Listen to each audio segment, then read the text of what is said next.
What's up, world? It's the man Joe, aka Not Your Average Joe, the CEO of Graphene Strength. Welcome back to the channel.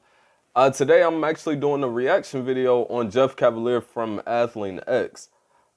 I was introduced to Jeff Cavalier maybe a few years ago. I don't know how long ago, but a few years ago, and I really like his content. He's really knowledgeable, and I'm sure that a lot of athletes and bodybuilders, I'm sure that they know also. I'm sure that they know him also. So just stay tuned for the video.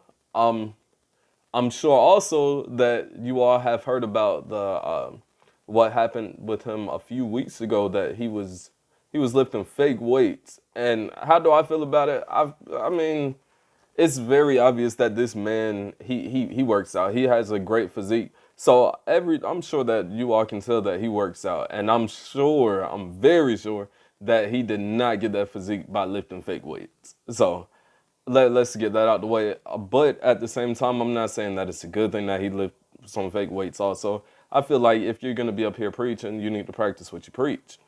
But that's also beside me. So we're just gonna let that go, and we're gonna hop into the video.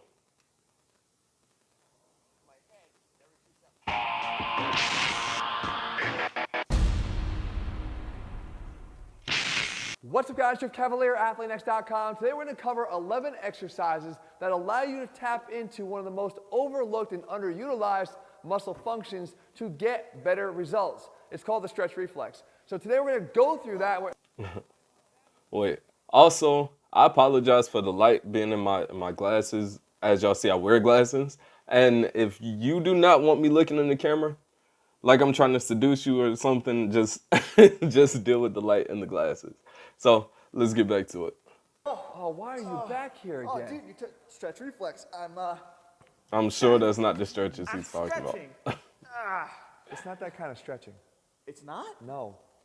Oh, this is gonna make my intro really awkward.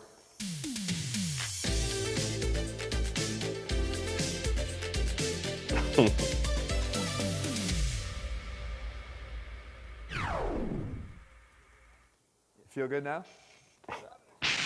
11 exercises, guys, hand-picked because they provide you with the best opportunity to tap into that stretch reflex, which creates a greater potential for muscle recruitment and an overall better gain. So with that being said, guys, we're going to cover every single muscle group in the body here, one by one. Let's start breaking them down. So now the stretch reflex is actually something we all have. It's just that we're not really tapping into it if you don't know how. Okay, before he gets all the way into this, just from what he's saying about the stretch reflexes, I'm really thinking that this video is going to be on basically the full range of motion. But instead of focusing more on the contraction, which everybody knows you contract, but the stretch is also getting deeper into the muscle. So that's what I'm guessing. Y'all watched just as much as I did, so we'll get back into it just to be for sure. But that is what I think that it's going to go to. You see, it's a protective mechanism that our muscles have that allows us to get a better strength of contraction when a muscle is momentarily stretched to its limits. And we can do it by actually doing it purposefully, right? Building it into the exercises that we do. The concentric motion is just as important as eccentric, or should I say eccentric is just as important as the concentric motion. See, if you just did this is the tricep pushdown. You can see that while I'm getting a stretch because the elbow is flexing as much as I can, I'm actually not getting a full stretch on the tricep because the long head requires that my arm be up and over my head like this. It's not happening here. So the right one is this, the lying tricep extension. Because here, I not only get... It's funny that he says that because honestly, I do not get a good workout with the lying tricep extension. I don't know what it is. Maybe somebody, hopefully a bunch of y'all can get in the comments and give me some good advice. But for some reason, I don't feel the lying tricep extension as much as I feel the rope pull down. So if anybody have any comments on it or any advice, please let me know, because of course triceps are huge. That's like the biggest muscle in your arm. So I definitely want to get my triceps huge. So if anybody have any advice, please let me know in the comments. elbow to be bent as much as I can, but I get the elbow up and over my head. That recruits that long head-on stretch. So here's what we're going to do. You're going to take this exercise and do it one of two ways. Either you do it just like this, which means you get down to the bottom here, go into a full stretch, and then turn that around as quick as possible. Get into the stretch and out of the stretch to elicit that stretch reflex. If you want to do this at a more advanced level, then you would do this. You take your rep all the way down, you come up 1/4, get that full hold stretch for a brief second, and then allow sort of a drop into that stretch reflex and come out of it. It becomes a little bit more ballistic at that point. Again, more for the advanced people who have actually had experience with this stretch reflex, but the fact is you can do it either way. If you want to get the triceps to have a stronger strength of contraction and greater overall gains, then this is what you do. Also, full range of motion will keep you from injuries. So many people are just jerking their, like, let's, I'm sure y'all gonna laugh at that, okay. But people are just jerking the weights around instead of getting the full extension and the full extension and the full contraction. We're just jerking the weights. I mean, yes, you will get some good muscle development with that, but you will possibly also get some injuries. So to try to prevent any injuries, try to use that full range of motion. Again, the eccentric motion is just as important as the concentric motion. I'm sorry, that word is, I don't know why it's giving me such a tough time. But the concentric motion and the eccentric motion is just as important. Y'all remember that.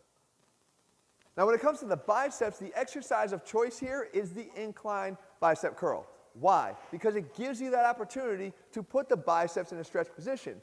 Anything done standing is going to start with your arms out in front of your body or at best at the side of your body. But if we can get our arms back naturally behind our body, then we've already started to tap into that stretch. But how we do the exercise matters. See, because if you do your incline curls like this, you're actually never even allowing the bicep to get into a stretch position at all. And a lot of people will do this. They cut short the bottom. See, there's no way he built his physique with fake weight. What you do is Not you at make all. sure that your arms are sinking all the way back If at the so, bottom.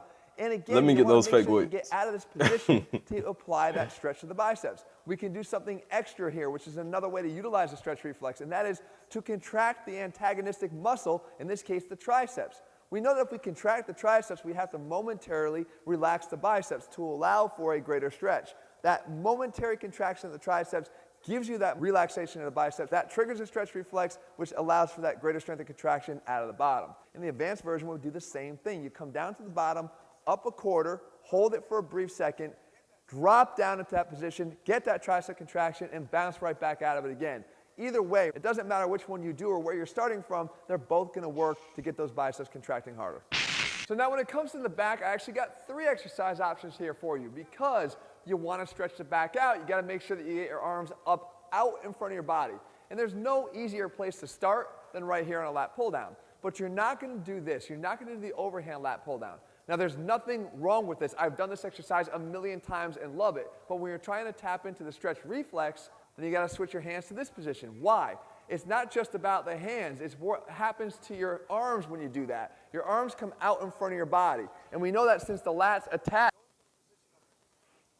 This man is lean. I really want to know what's his body fat percentage. Matter of fact, I would like for some of y'all to put in the comments what you think.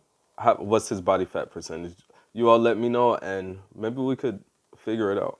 I don't know how, but maybe we could Google it or something. Maybe he said it on one of his YouTube channels that somebody can point out to us. So just let us know.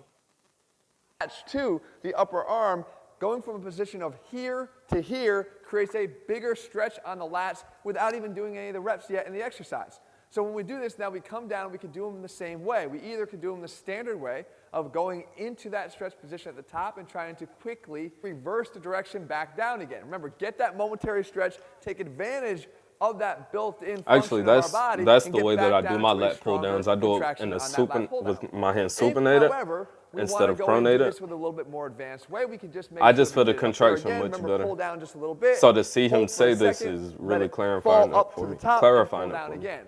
Now we can do this to other exercises. One of the ways I like to do it is with the seated row. And maybe you might have noticed when Jesse did the exercise, the handles weren't at the level of his midsection or his chest. They're actually much lower. Why? Because if we allow ourselves to get our hands down low, out in front of us, because we're leaning forward, is actually creating Get a that full relative stretch. elevation Full of our arms. More stretch on the lats. As you see here now, with me being in this position, I can get that stretch and I can take advantage of the stretch reflex by being a little bit aggressive as I get towards the end of that repetition. Remember, allow the stretch to take me through that full stretch and come back into a stronger, more powerful contraction.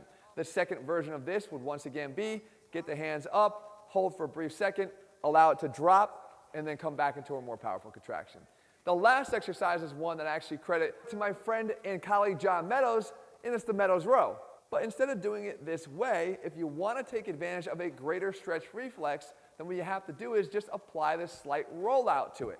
So this exercise, you can see, is a great way in a closed chain environment to train your back. But as I get the bar down to the ground, I simply roll it out to, again, allow myself to get a greater stretch and quickly roll it back and right up into the rep. More powerful contraction, more muscle fiber recruitment, better muscle gains. With the back, I really like cable rows, single arm cable rows more than anything. Just with cables, you're gonna feel it more because it's gonna be steady weight on you. You know, as you're lifting weights, it's a point in time where you're not feeling the weight much. Like you can hold it in one position for a long time. Let's say with curls, once you get about here, you can hold the weight here the whole time. But if you're using cables, once you get up here, it still hurts just as bad as when you're extending, when you're contracting, when you're extending. You're feeling steady weight on you, steady weight, steady weight, steady weight, and that's what I really love about the single arm cable rows. I just get a really, really good contraction in my back, and I'm still feeling it as I'm extending out. And as he said, make sure you get that full stretch at the end. In the long run. So now when it comes to the chest, maybe you're thinking, I know Jeff's not going to go to the chest fly. Well, sort of. I mean, I'm not going to do an unsupported dumbbell bench fly because I know the vulnerability of the shoulder in that position, and we wouldn't want to play around with the stretch reflex of that exercise. In fact, we don't even do the exercise. However, you could do the standing version here, which is the 3D cable crossover. We have the opportunity to do just the traditional way here, where we get that stretch and then explosively come out of it, or we could take it up that quarter of a way, drop it back down a little bit more ballistically, again, under control always, come up, back up to the top with another strong contraction.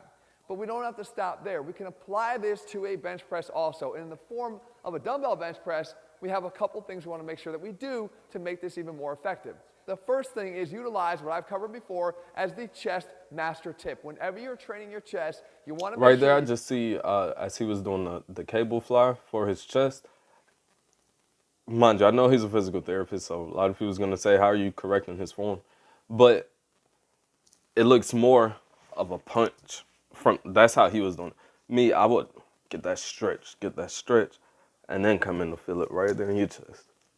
Get that stretch, in, get that stretch, and then in, get that stretch, and then in. take your traps and you depress them. Because when you depress your traps, not only is it setting your shoulder blades back and down, but it's taking your shoulders from a position of dominance from here and is getting them out of the way so that the chest can do more of the work. But I've also given myself a greater stretch on the chest. Touching the outside of your pecs with those dumbbells and driving out of every repetition more forcefully. Of course, you've got the opportunity to do that extra quarter rep if you so choose to get that more ballistic extra push to make that repetition even that much more explosive. So you might be wondering, well, Jeff, what about a dip? A dip is a great exercise for the chest that actually does place a good stretch on the pecs, especially those lower pec fibers. However, I wouldn't use it as a choice here because you're already in a vulnerable position at the bottom of a dip. So going into the bottom of a dip more aggressively is just taking an already vulnerable shoulder, anterior capsule, and placing more stress on it. So a good exercise that does place a stretch on the chest, but not for this particular use. So when it comes to the shoulders, if you want to create more width and size, the middle delt is where you should probably focus your efforts. However, the side lateral raise, as you can see here, has its limitations. Use them cables. I'm telling you, them cables for the side lateral raises is something else. If you want to stretch your middle delt out, you're going to have to bring your arm across your body. And the only way to do this is to utilize either cables or to change the way you do the exercise and the position of your body when you do it. And we can do this here with this inclined side lateral raise. You can see as I lay myself on the bench in this way. But see, and that's a good exercise. But at the bottom of it, you can hold that weight all day. Like I said, those cables, whoever invented them, I know that they're rich, and I just pray that they stay rich, because that cables are amazing to use in bodybuilding. Some people just want to use weights, but you are really missing out if you are not using cables sometimes. You should alternate between dumbbells, barbells, and cables. You should utilize everything in the gym. In the lateral raise, I can go across my body, further out in front, and get that stretch that we're looking for. And again, we could do this in that 1 1/4 way, take it up just a little bit, and then drop it and more forcefully come out of the bottom here. The choice is up to you. It depends on your level of experience, but this is the way to do it if you're looking to take advantage of this and apply it to your shoulder training. So now when it comes to the legs, we can apply the stretch reflex here as well. Think about it. A squat gives us a great opportunity to do this. However, you might be thinking, oh, we're hitting our quads, right? No, the stretch reflex, when applied to a squat, is actually placing it on the glutes. Because if you think about what happens at the bottom of a squat, you'd realize there's not enough stretch on the quads to actually take advantage of the reflex. You see, if you get to the bottom of a squat and you were to simply lay yourself on your side, you'll see that this is not placing the quads on any type of significant stretch. Even though your knee is bent, it's not bent enough. And of course, to get a greater stretch in your quads, knowing that the rectus crosses the hip as well, you'd have to get your leg behind your body. So this isn't going to cut it there. But we do know that because we're in deep hip flexion at the bottom of a squat, we're going to have a great stretch on the glutes. We're going to get a stronger thrust out of the bottom of the squat, the hardest place to perform the lift. Now that being said, that doesn't devalue the pause squat. As a matter of fact, the pause squat is done for a different reason. Remember, there's other aspects to your training. This is not the only thing you should be pursuing, the stretch reflex. Because at the bottom of a pause squat, you're learning to take the stretch reflex out of the equation so you can get more strength and just overall ability to overcome the inertia. I know some people don't like to use don't like to go as deep on squats because they feel like that they will hurt their knees, and I'm sure that so many of y'all have heard that also.